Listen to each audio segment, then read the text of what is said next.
Before the break, we explored the meth explosion in Kosciuszko County. 3 undercover officers are dedicated to cracking down on the problem 7 days a week. And it just so happens, while we were there for this story, they were called out to a meth lab.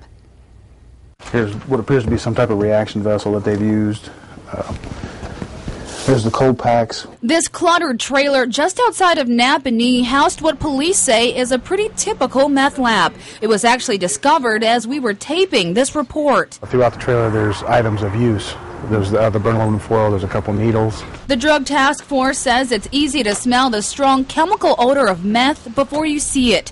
That's actually what tipped officers off. They were called to the home to investigate a report of stolen property they found along with the meth lab. With the smells and stuff that are associated with the manufacture of meth, it's kind of hard for them to say that they didn't know what was going on. Before police took us inside, behind the scenes, they took 2 men into custody. A woman and 14-year-old girl, also in the house, were held and questioned.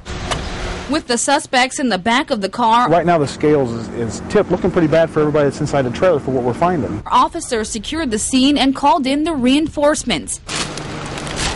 An Indiana State Police lab team. Anytime police are called out to clean up a meth lab, it takes time, up to 10 hours, and it's not cheap either. Every cleanup costs about $5,000. State police bring a trailer of safety gear and investigative tools. Before they go in, they set up a tarp to safely collect all parts of the meth lab.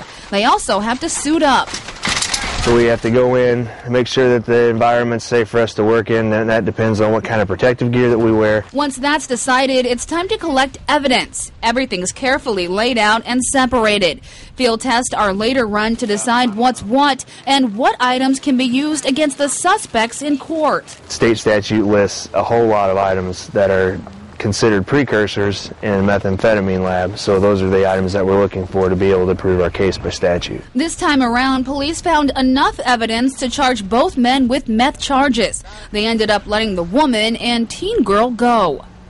Being caught with a meth lab is a Class B felony that can be raised to a Class A felony depending on the location of the lab and how much of the drug is found.